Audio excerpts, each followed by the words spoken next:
Ganito lang, Altina. Huwag mo lang, ayoko tatawagin Altina. Pwede ba, love? Hanggang matapos yung content. Uy, sana all. Gusto ko, love, na isipin mo na, na...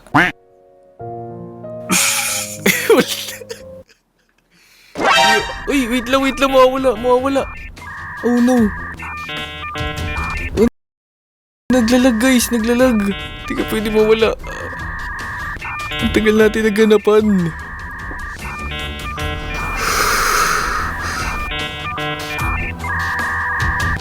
Guys. Ang tagal namin naghanapan ni Altina, guys. 2 hours and 30 minutes kami naghanapan. Hindi siya pwede mawala. Ayan na. Altina, kayo ko.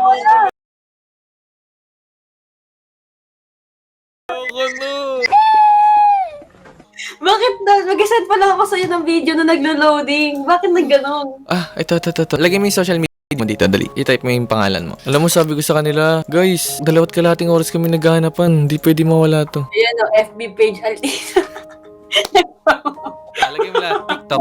Lagay mo yung TikTok mo, dali. Ganun ba yun? Nakakatakot pala. Ba't na po na natin hindi naman Kaya natatay? nga. Ay, sabi sa akin ni Adam, ka-churchmate ka daw niya. Actually, pinapanood ko dati yun, yung batang yun. Maliit pa siya noon. Kailan niya ako nakita? Ka-churchmate ka nga eh, di nakikita ka lagi. Tanong mo kung anong link up niya kapag nakita kayo, sabihin mo ha. Adam, sabi ni Edwin, ano daw link up mo? Pag sinabi link up yung group niya, para matrace ko kung... Ikaw, di ba dapat ka-cell group? May gano'n kasi, may link up group, may cell group, may life group. Mag-church ka rin, sama Hindi ka lang sa ako akin. Born again Christian ako Christian? Born again Christian ako. Ay. Nag-backslide lang.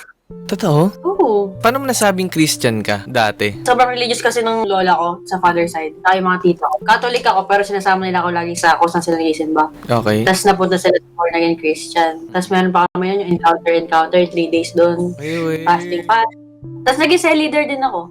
Niyolata, no? Wala, balik ka na. Gusto ko na nga, di para maano na ako sa buhay ko. Napakaano ko ngayon, pariwara ako ngayon eh. Bakit? Wait lang. Okay lang ba mag-focus tayo saglit doon? Sobrang na-curious ako eh. Kailan ka tumanggap na parang nasabi mo na Christian na ako? Naalala mo pa ba nung time na tumanggap ka? Matagal na yun eh, medyo bata pa. Siguro hanggang grade 9. Dapat graduate na ako ngayon. Ang tagal na. Oh. Tapos, sabi mo kanina nag-backslide ka. Kumusta yung life mo? Alam mo, kasi ganyan din ako nun eh. Kumbaga, Christian ako na pag ganon. Alam mo yung Wala, bigla. kapag nahihirapan na, saka lang babalik sa Lord. Parang ganun. Alam mo yun, nabubuhay ako na alam ko yung mga dapat kong alam about kay Lord. Pero yung application sa buhay, hindi ko na-apply yung mga dapat ko apply Pero sa buhay. so, in short, dati, nung Christian ka, hindi ka ganyan kung paano mo ipakita yung sarili mo. Alam mo, hindi ako tumura dati. Oo? Senior high ata ako natutong magmura or grade 10. Grade 10 ata ako natutong magmura. Ano, hindi ka na Christian? Kahit tanga, nagagalit ako pag naniga sa akin. Ganun ako kabata. Nung time na cell group leader ka pa? No, lahat yun. Talaga kinukulit ko lahat na sumama sa akin. Tapos talaga mabuting impluensya ako. Ay, totoo. Anong experience mo nung time na cell group leader ka? Kasi hindi lang halata sa akin. Pero ako, talagang leader talaga ako. As in, puso ko talaga yung, alam mo na, mamuno na ganyan. Ako sa ACADS, di lang halata. Student council, ganun. Nakita ko naman sa TikTok mo mukha ka naman matalino. Ay, hindi. Basta, mahilig ako sa, Parang meron kang leadership na spirit na gano'n, parang lagi kang nagli-lead. Ano rin ako, na-experience ko rin mag-backslide sa Christian. Anong buhay mo ngayon? So gusto ko tang kamusta. Given naman na parang may time na masaya tayo, di ba? Pero yung ganyan na parang alam mo sa sarili mo na nag-backslide ka or malayo ka na sa church, anong feeling? Anong pakiramdam mo ngayon? Alam mo yung gusto mong bumalik, kaso hindi ka makabalik. Kasi masyado mo nang minamahal yung mga makamundong bagay. Saka yung image ko ngayon, di ba? Ang pinakaya ko sa lahat yung hipokrito eh. Ako maging hipokrito na tangina nagsisimba ka tapos ganyan yung ugali mo. Alam ko sa ngayon, Parang may thinking ka na. So, ayoko bumalik kay Lord na ganito ako. Dapat talaga yung handa ako na talikuran talaga lahat. Kapag hindi ko kaya talikuran lahat pero bumalik ako sa Kanya, alam ko, mag-backslide ako. Di ba? Pero kumbaga parang in the back of your mind, parang may, ba sa'yo, may calling, may conviction, ganun, something. Oo naman, oo. Alam mo yung lagi ka nire-remind ni Lord na, ayan, hindi ka pa babalik. Bumalik ka na, palo, hindi ka pa rin babalik. So may conviction ka na.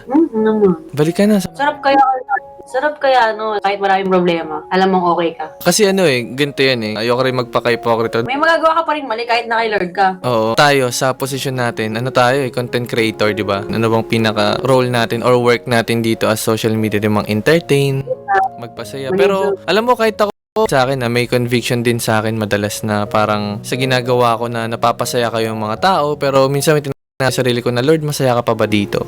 Kumbaga parang, Yun nga. di ba? May ganun may ganun. Alam mo, para sa akin, enough ba to na influensyahan ko ba sila ng dapat ko i-influensya sa akin? Kumbaga parang, Lord, nagagamit ko ba yung binigay mo sa akin na name, na popularity, na influence sa tama? May mga ganyan conviction tayo. Ibig sabihin, sa nakikita ko sa'yo, since may conviction ka, hindi ka pa matigas eh. The way na sinabi mo siya sa akin na may conviction pa ako, may ganyan. Ibig sabihin, may Lord ka pa. Kumbaga parang nakikita ko na naglaban yung sa'yo na gusto ko i-pursue yung pangarap ko na which is may time na makamundong bagay. Tapos may time na parang gusto ko i-pursue yung king ng Lord, ganyan, di ba? Parang no?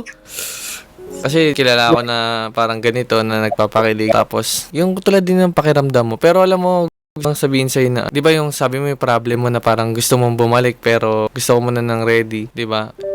Ano ba tingin mo sa sarili mo? Tingin ko sa sarili ko ngayon, sobrang malaking disappointment.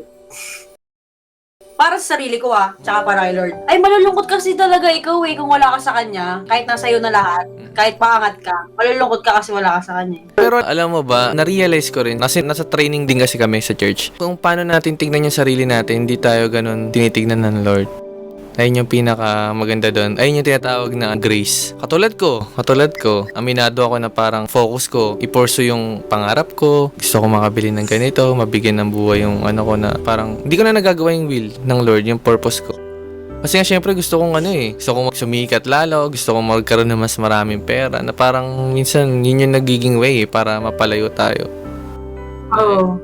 Na ang sakit, eventually ang sakit na pag dumarating yung time na wala na, parang, alam mo yun, doon mo lang siya ulit kailangan. Ganun. Yun. Pero alam mo, ang sarap kapag nasa Lord. Balik ka. Promise. Kaya mo yan. Tignan mo kasi nagkakasino pa ako, di ba? Kumbaga may conviction. Alam mo, hindi kita tinitignan sa ganun. Ito lang tandaan mo palagi. Even Christians, may kanya-kanya naman hidden sins eh. Yung sa'yo lang kasi nakikita nila. Parang inisip nila, ay, si LT na nagpo-promote ng kasino. Ay, si Edwin, nanlalandi ng babae. Christian na. Nakikita nila kasi. Kasi, ayun yung field ng work natin. Nasa internet tayo. Sa tingin mo ba lahat ng mga yan, walang nagagawang kasalanan? Yun lang difference natin sa kanila. Tayo nalalantad eh. Hindi naman talaga may iwasang magkamali Kahit naman Christian ka, syempre magkakamali ka tao course, eh. oo. Kapag ka nasa Lord ka, mas maraming tukso talaga. Totoo, mas marami kasi doon gagawa mo yung kalaban kasi nandun ka na sa yun kasi nga. katulad ngayon, halimbawa, kung ako ganyan na napapansin ng kaaway na parang, uy, yung active niya nasa church, ganyan, doon siya mas lalong Actually, naging struggle ko siya. Oy guys, first time ko i-share to Sabi ko na hindi aksidente na nag-meet kami ni LT na ngayon. Alam ko na may purpose si Lord. Yan. Alam mo ba na naging conviction ko na tong pagko-content ko? Kumbaga parang may calling na sa akin na parang, di ko alam kung ititigil, kung gagamitin yung platform mo para or gagamitin ko ba yung platform ko sa pag-share kay Christ, kay Jesus, di ba? Sa Lord, yan. Ako naman, kumbaga parang gina-justify ko kasi yung mga bagay eh. Parang sinasabi ko na, Lord, alam mo naman eh, ginagawa ko naman to. Kasi gusto ko magpasaya. Pero sa'yo pa rin ako. Na which is parang, yung example lang sa akin na parang lukewarm na tinatawag na, mainit ka sa Lord pero yung ginagawa mo worldly things, di ba? Sobrang, pero alam mo, kung babalik ka sa Lord, ang saya. Sobra. Iba yung feeling. Alam mo, naranasan ko yan. Ang hirap lumakad ng walang Lord. Maabot mo man yung pinakagusto mo. walang satisfaction. Never magkaka-satisfaction. Walang fulfillment. Gusto ko pa rin ito. Nandito na ako ba't gusto ko pa rin ito pag gusto ko ito? Hindi ka talaga masatisfy kasi wala ka sa Lord. Masatisfy ka lang kahit walang-wala ka basta nasa Lord ka. Ayun nga, alam ko yung mga ganong bagay pero alam mo, sa lumalabas sa'yo, sa bibig mo, nakikita ko yung wisdom talaga sa'yo. Seryoso. Pero pag bumalik ka, tanda mo na na hindi ka tinitignan ni Lord sa paano mo tignan yung sarili. Holy Spirit, ay, Holy Spirit sabay mo. Ay, sorry po. Nag-goosebumps ako.